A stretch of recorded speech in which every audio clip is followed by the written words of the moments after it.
Welcome to Frenchy Tales. Make your learning journey fun and exciting with engaging stories. Je m'appelle Eva. Je veux vous raconter mon histoire. Ce n'est pas une histoire heureuse, mais c'est la vérité. J'ai fait de terribles erreurs. J'ai fait confiance à la mauvaise personne. Et j'ai appris des leçons qui m'ont brisé le cœur. Quand tout a commencé, j'avais 18 ans. Je vivais avec ma mère. Elle s'appelait Cora. Mon père nous avait quittés plusieurs années auparavant. À cause de cela, ma mère était restée seule pendant longtemps. Je voyais sa tristesse. Je voyais à quel point elle était fatiguée. Et plus que tout, je voulais qu'elle soit heureuse à nouveau. Puis, un jour, ma mère a rencontré un homme qui s'appelait Troy. Au début, Troy semblait merveilleux. Il souriait facilement, il parlait gentiment, il faisait rire ma mère. Pour la première fois depuis des années, j'ai vu de nouveau de la lumière dans ses yeux. Cela m'a rendue heureuse. Je pensais que Troy était bon pour elle. Je pensais qu'il était venu pour réparer notre famille. Troy a commencé à venir souvent chez nous. Il apportait des fleurs à maman. Parfois, il apportait de la nourriture pour nous tous. Il était aussi gentil avec moi. Il me posait des questions sur l'école. Il me demandait comment s'était passée ma journée. Il m'écoutait quand je parlais.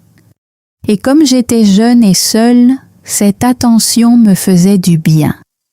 Maman et Troy sont rapidement tombés amoureux. Ils parlaient tous les jours, ils sortaient ensemble. Maintenant, maman souriait tout le temps. Elle avait l'air plus jeune, elle semblait pleine de vie à nouveau. Après 6 mois, Troy lui a demandé de l'épouser. Maman a dit oui, elle a pleuré de joie. Moi aussi j'ai pleuré. Je croyais que nous allions enfin avoir une vraie famille. Le mariage était simple. Seules quelques personnes proches étaient présentes.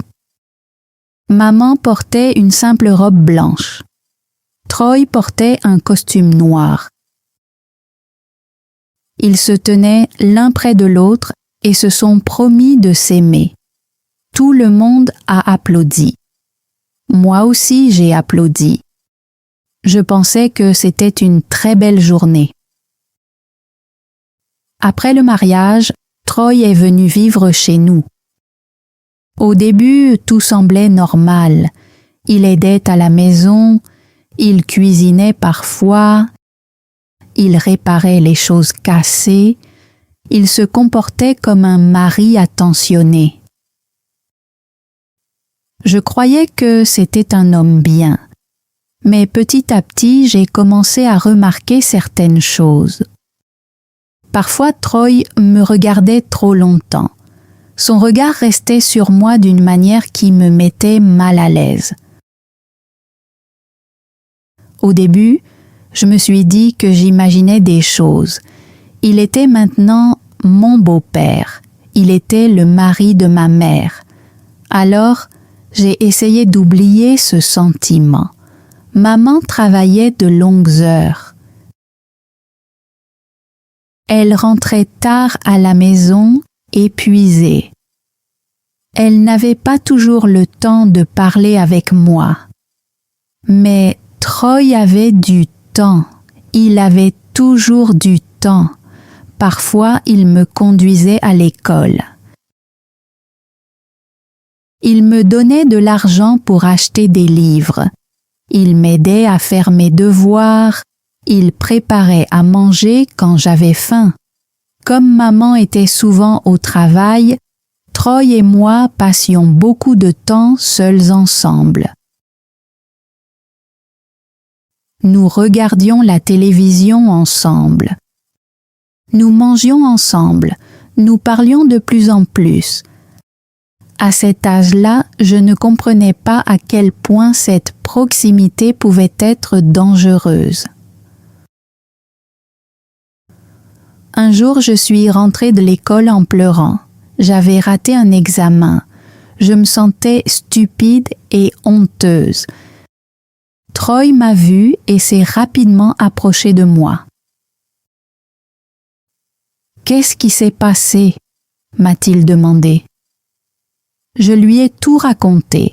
Il m'a parlé doucement. Il m'a dit qu'un seul examen ne définissait pas qui j'étais. Il m'a dit que j'étais intelligente. Il m'a dit que j'étais spéciale. Puis, il a pris ma main. C'était la première fois qu'il me tenait la main comme ça. Sa main était chaude. Mon cœur s'est mis à battre plus vite. Je me sentais confuse. Je savais que quelque chose n'était pas normal. Mais je n'ai pas retiré ma main. Nous sommes restés assis en silence pendant longtemps. Ce jour-là, quelque chose a changé. Après cela, Troy a commencé à m'envoyer des messages le soir. Au début, les messages semblaient innocents. Bonne nuit. Comment s'est passée ta journée? Est-ce que tu vas bien? Mais bientôt, ces mots sont devenus plus doux. Il me disait que j'étais jolie, il me disait que j'étais belle, il disait qu'il me comprenait mieux que n'importe qui. Il disait que ma mère ne me voyait pas vraiment, mais que lui, il me voyait. Je lisais ces messages encore et encore. Il me donnait l'impression d'être importante. Il me donnait l'impression d'être spéciale. J'étais jeune. Je ne comprenais pas qu'il essayait, petit à petit, de m'éloigner de ma mère. Bientôt, nous avons commencé à nous voir en secret. Nous allions dans de petits cafés loin de chez nous. Troy disait que les gens ne pourraient pas nous comprendre. Il disait que notre relation était spéciale. Il disait que ce que nous avions était rare. Je le croyais. J'ai commencé à mentir à maman. Je lui disais que j'étais avec des amis. Mais en réalité, j'étais avec Troy. Chaque mensonge me faisait me sentir coupable. Mais les paroles de Troy me ramenaient toujours vers lui. Il me faisait sentir aimée. Et je voulais ressentir cet amour plus que je ne voulais dire la vérité. Les années ont passé. Quand j'ai eu 21 ans, Troy m'a offert un collier pour mon anniversaire. Il m'a dit que ce cadeau venait seulement de lui, pas de maman. Seulement de lui. Cela m'a fait me sentir spéciale. Ce soir-là, il m'a dit qu'il m'aimait. Pas comme un membre de sa famille, pas comme un beau-père, mais comme un homme aime une femme. J'étais sous le choc, j'aurais dû partir, j'aurais dû tout dire à ma mère, j'aurais dû mettre fin à tout cela. Mais je ne l'ai pas fait. Je suis restée et je l'ai écouté. Troy disait que ma mère ne l'aimait pas comme il le voulait. Il disait que je le comprenais mieux qu'elle. Il disait que nous étions faits pour être ensemble. J'étais confuse, j'étais seule, et je voulais croire ses paroles. Il parlait de quitter ma mère. Il parlait de commencer une nouvelle vie avec moi. Il me promettait le bonheur. Il me promettait que nous serions ensemble pour toujours. Beaucoup de nuits, je pleurais parce que je savais que tout cela allait détruire maman. Mais Troy répétait qu'il ne pouvait pas vivre sans moi. Il me faisait croire que j'étais responsable de son bonheur. Alors finalement, j'ai fait le pire choix de ma vie. J'ai choisi Troy. Je me suis dit que c'était de l'amour. Je me suis dit que l'amour valait toute cette douleur. Mais j'étais aveugle. Peu après, Troy a commencé les démarches pour divorcer de ma mère. Maman ne connaissait pas encore la vérité. Il lui avait seulement dit qu'il ne l'aimait plus. Elle était détruite. Elle pleurait et demandait pourquoi. Et moi, je suis restée silencieuse. Ce silence me fait encore mal aujourd'hui. Après le divorce, Troy m'a demandé de l'épouser. Il avait une bague.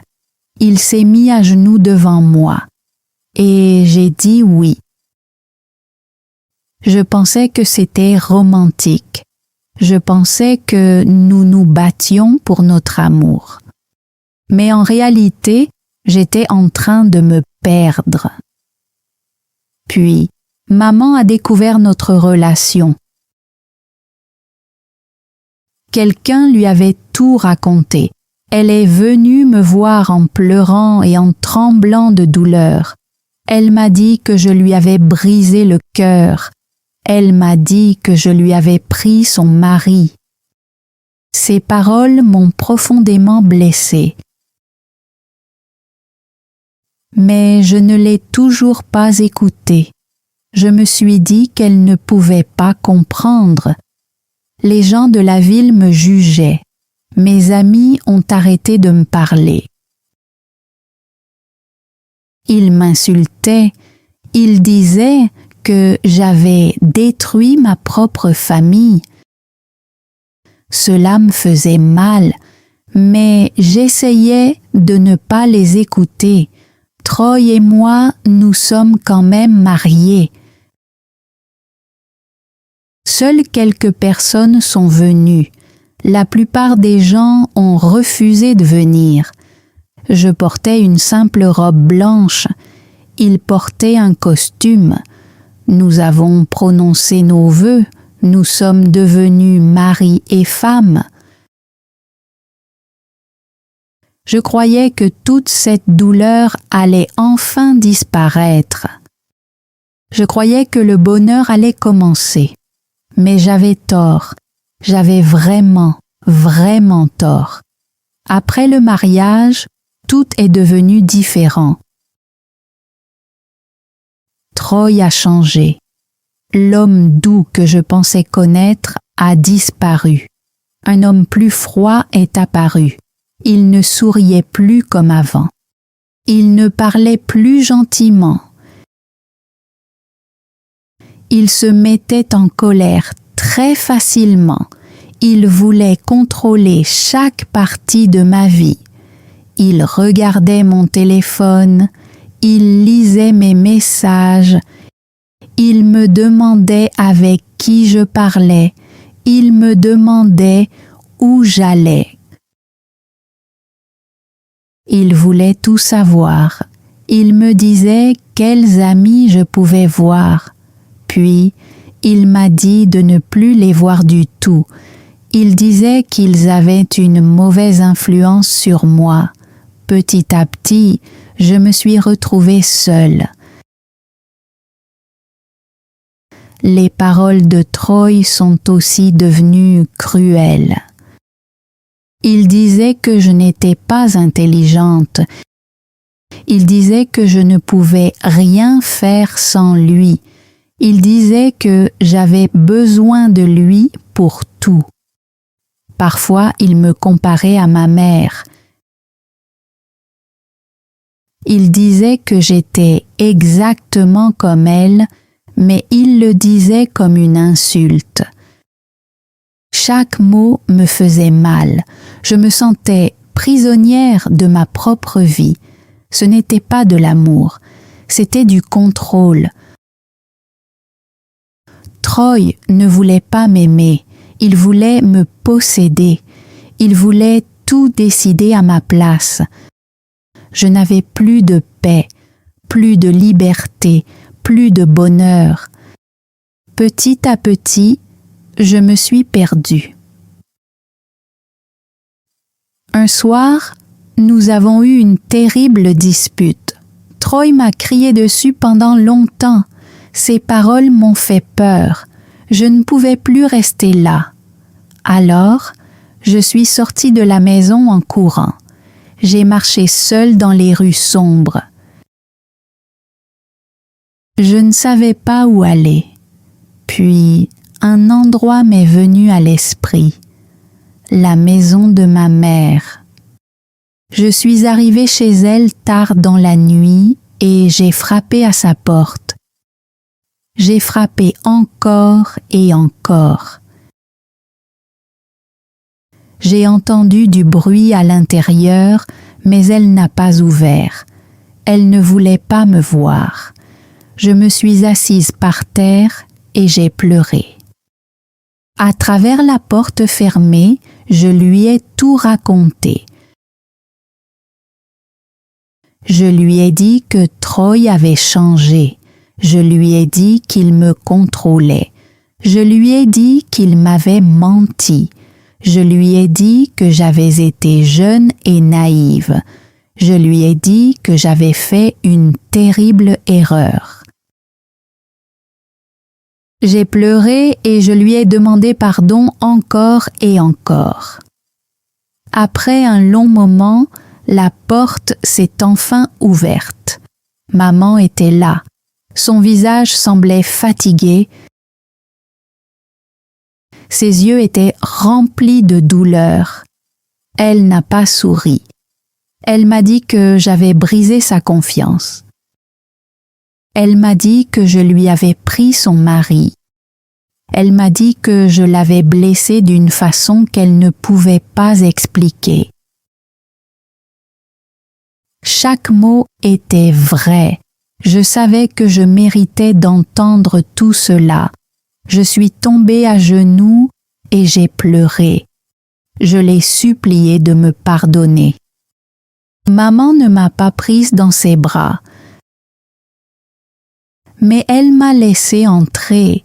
Nous sommes restés assises en silence pendant longtemps. C'était l'une des nuits les plus difficiles de ma vie. Mais c'était aussi la première nuit où j'ai enfin vu la vérité clairement. Troy ne m'avait jamais vraiment aimée.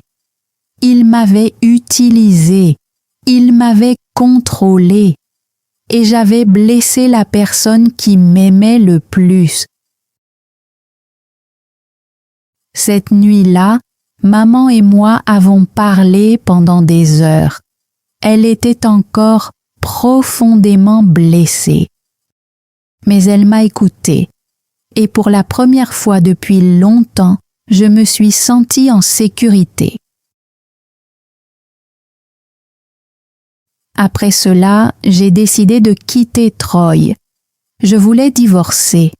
Troy a essayé de m'en empêcher. Il disait que je ne serais rien sans lui. Il disait que je ne pouvais pas vivre seule. Mais cette fois, ces paroles ne me contrôlaient plus. J'ai trouvé un avocat.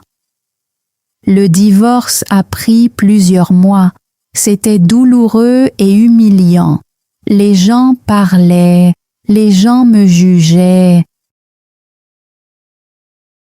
Mais je savais que je faisais ce qu'il fallait. Je devais le quitter. Je devais retrouver ma liberté. Après le divorce, j'ai commencé une thérapie.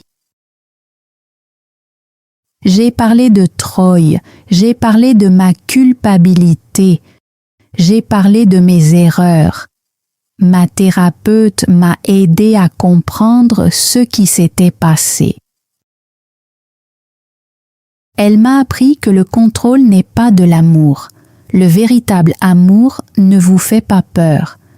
Le véritable amour ne vous isole pas des autres. Le véritable amour ne vous enlève pas votre voix. Guérir a pris du temps. Mais chaque semaine, je devenais un peu plus forte. J'ai aussi essayé de réparer ma relation avec maman. Ce n'était pas facile. J'allais souvent chez elle. Parfois, elle me parlait. Parfois, elle restait silencieuse. Je ne la forçais pas. Je savais que je l'avais profondément blessée. Alors, j'attendais, j'écoutais. Je lui ai demandé pardon plusieurs fois. La première année a été la plus difficile. Un jour, maman m'a préparé un café. Elle n'a pas dit grand-chose. Elle a simplement posé la tasse devant moi. Ses mains tremblaient un peu. J'ai dit « merci ». Nous nous sommes assises ensemble et nous avons bu notre café en silence. C'était un petit moment. Mais pour moi, cela voulait tout dire. Cela voulait dire qu'elle essayait. Un autre jour, maman m'a demandé si je mangeais bien. Elle m'a demandé si je dormais bien. Elle m'a demandé si j'allais bien. Sa voix était calme, mais elle avait quand même posé ses questions. Les larmes me sont montées aux yeux. Je lui ai dit que j'essayais d'aller mieux. Elle a hoché la tête. Elle n'a pas souri, mais elle a hoché la tête. Petit à petit, ces petits moments ont commencé à nous aider à guérir. Parfois, nous cuisinions ensemble, nous regardions la télévision, nous parlions de choses simples, de son travail, du temps, de son jardin. J'écoutais attentivement chaque mot parce que j'étais reconnaissante qu'elle me parle à nouveau. Un jour où il faisait chaud, je l'ai aidée dans le jardin. Nous avons arraché les mauvaises herbes. Nous avons planté de nouvelles fleurs. Les oiseaux chantaient dans les arbres. Le soleil réchauffait nos visages. Nous travaillions côte à côte sans beaucoup parler, mais c'était paisible. J'avais l'impression que c'était le début du pardon. Plus tard, maman m'a parlé de sa douleur. Elle m'a dit qu'après le départ de Troy, elle s'était sentie seule. Elle avait honte. Elle avait l'impression que les gens se moquaient d'elle. Elle m'a dit qu'elle avait perdu son mari et sa fille en même temps. Elle pleurait en parlant. J'ai pris sa main. Moi aussi, j'ai pleuré. Je lui ai dit que j'étais désolée. Elle a serré ma main et ne l'a pas lâchée. Ce moment a changé quelque chose entre nous. Nous étions toutes les deux blessées, mais nous étions à nouveau ensemble. Maman m'a avoué qu'elle m'avait détesté pendant quelque temps. Ces paroles m'ont fait mal, mais je comprenais. Je n'ai pas essayé de me défendre, j'ai simplement écouté. Elle m'a dit qu'elle priait pour avoir la force de me pardonner. Certains jours, elle n'y arrivait pas, mais elle continuait d'essayer. Et petit à petit, son cœur s'est adouci. Petit à petit, elle a recommencé à me voir, pas seulement comme la fille qui l'avait blessée, mais comme sa fille qu'elle avait perdue. J'ai parlé à maman de ma thérapie. Je lui ai raconté ce que j'avais appris sur les limites, le respect de soi et l'amour sain. Je lui ai expliqué comment Troy avait profité de ma faiblesse. Je lui ai dit que j'avais confondu l'attention avec l'amour. Elle m'a écouté, elle m'a posé des questions, elle a essayé de comprendre. Cela nous a aidés toutes les deux. J'ai aussi commencé à reconstruire ma vie. J'ai trouvé un travail dans une petite librairie. J'adorais ce travail. J'aidais les clients à trouver des livres, je parlais avec des gens gentils. Je me sentais à nouveau utile. Je me suis fait 2 nouveaux amis là-bas, Eric et Sarah. Au début, ils ne connaissaient pas mon passé. Ils ne me jugeaient pas. Nous déjeunions ensemble, nous rions de petites choses, des films, de la musique, de la nourriture, du temps, de la vie quotidienne, et après tout ce que j'avais perdu, une vie simple me semblait magnifique. Un jour, Eric m'a posé des questions sur ma famille. Pendant un moment, je ne savais pas quoi dire. Puis, je lui ai raconté une petite partie de la vérité. Je lui ai parlé de ma mère, je lui ai dit que nous avions été très éloignés l'une de l'autre. Je lui ai dit que nous essayions doucement de réparer notre relation. Eric m'a souri gentiment. « C'est courageux, » m'a-t-elle dit. « Je suis fière de toi. » Ces paroles m'ont réchauffé le cœur. Je ne lui ai pas tout raconté sur Troy. Pas encore. Cette histoire était encore trop douloureuse. J'avais besoin de plus de temps. Eric et Sarah ne m'ont pas forcé à parler. Elles m'ont laissé de l'espace, elles ont été patientes. C'étaient de vrais amis. Petit à petit, j'ai commencé à faire des choses seule.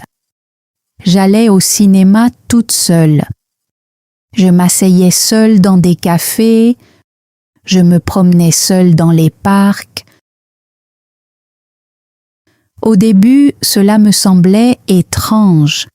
Pendant longtemps, Troy m'avait fait croire que je devais avoir peur d'être seule. Mais petit à petit, j'ai appris quelque chose de nouveau.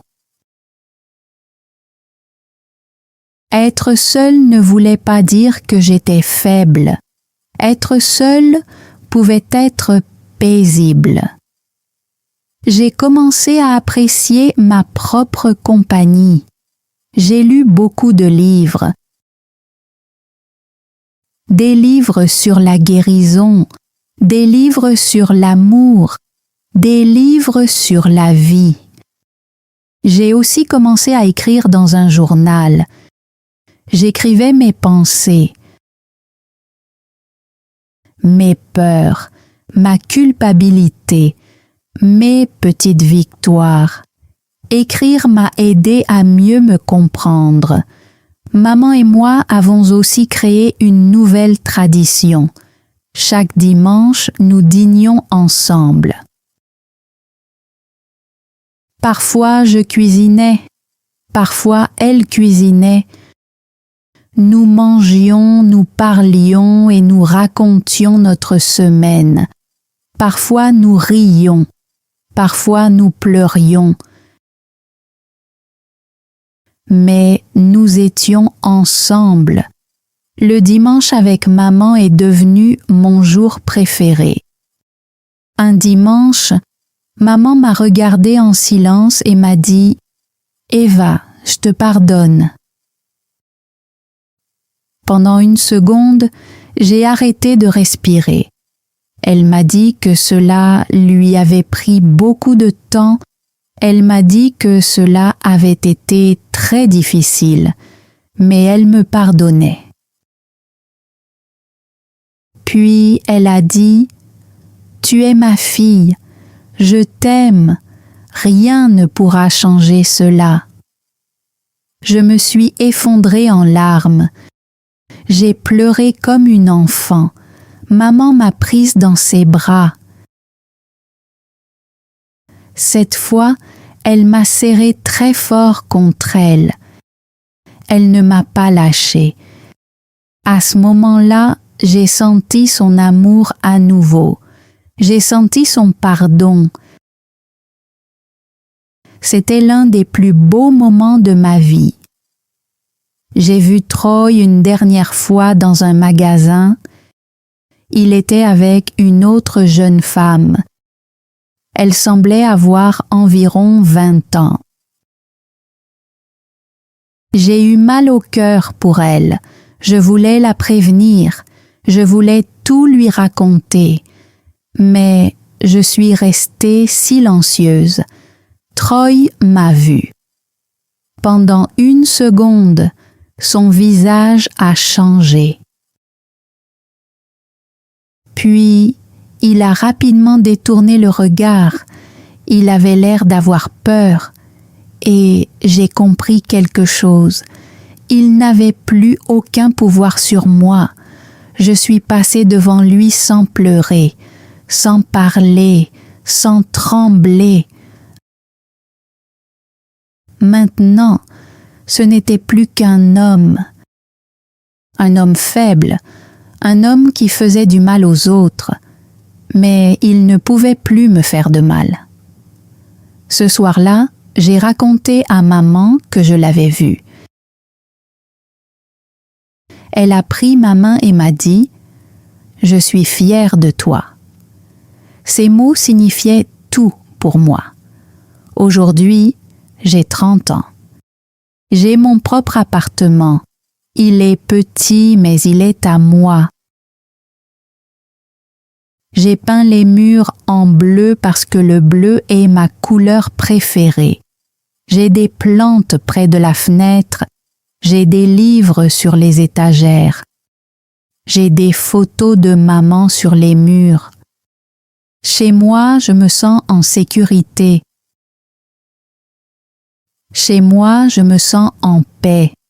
Chez moi, je me sens vraiment chez moi. Maman vient souvent me voir. Elle apporte des plats qu'elle a préparés. Nous mangeons ensemble, nous rions. Parfois, nous regardons de vieilles photos prises avant que tout ne tourne mal. Nous nous souvenons des bons moments. Et maintenant, nous créons de nouveaux souvenirs ensemble. Aujourd'hui, j'aide aussi d'autres femmes, des jeunes femmes, des femmes qui vivent des relations difficiles, des femmes qui se sentent prisonnières. Je suis bénévole dans un centre d'aide. Je leur raconte mon histoire. Je leur parle du contrôle. Je leur parle des mensonges. Je leur explique que l'attention n'est pas toujours de l'amour. Je leur dis qu'elles peuvent partir. Je leur dis qu'elles ne sont pas seules. Un jour, une jeune fille est venue au centre. Elle s'appelait Ivy. Elle avait 19 ans. Son histoire ressemblait beaucoup trop à la mienne.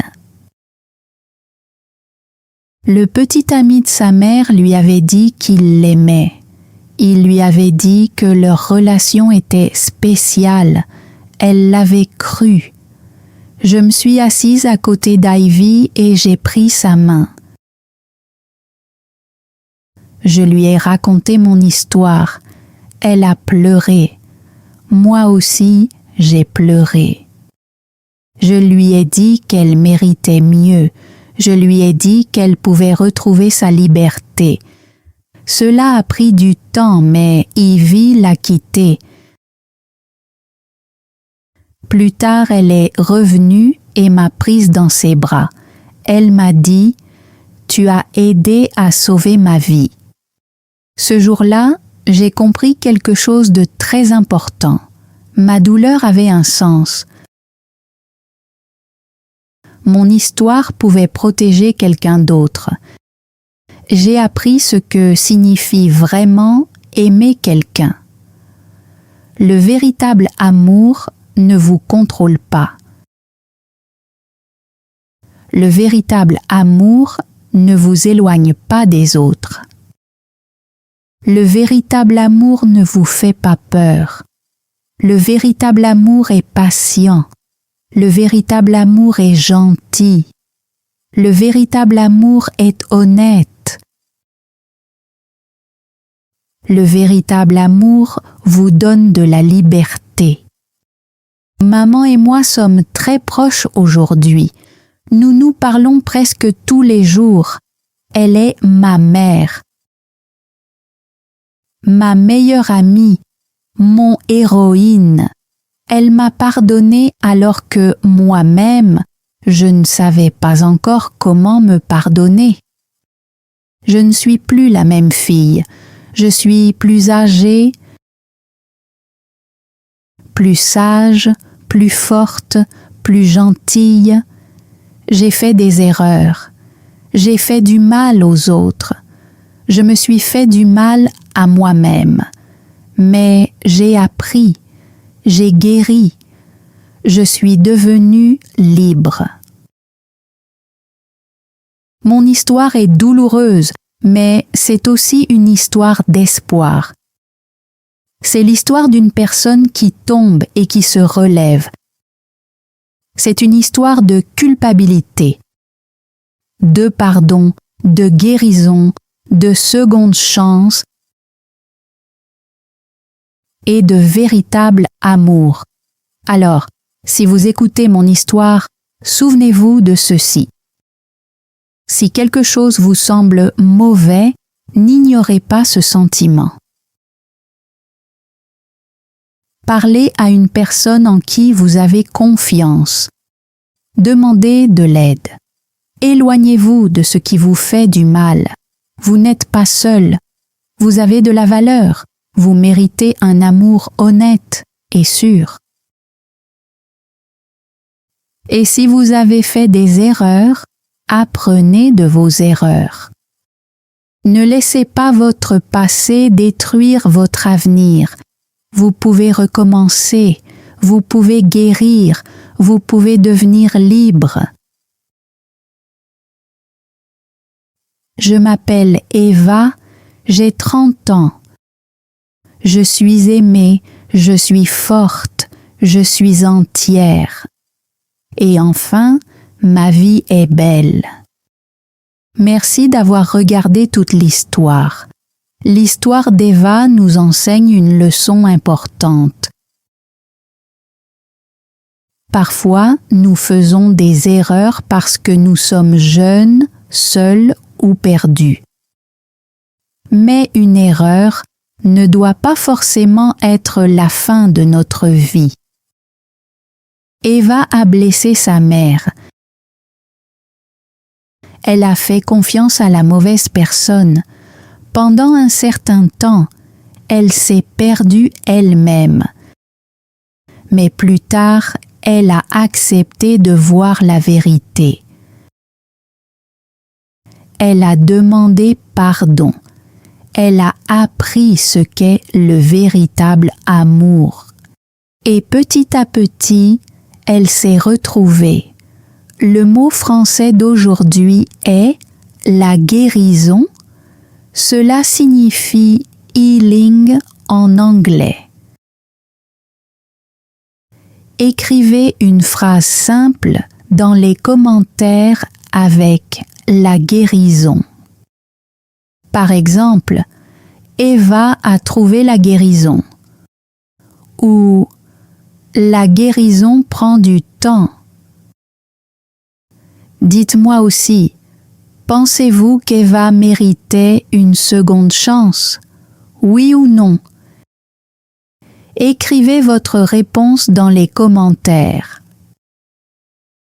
Si cette histoire vous a aidé à pratiquer votre compréhension orale en français, abonnez-vous à Frenchy Tales pour découvrir d'autres histoires simples en français.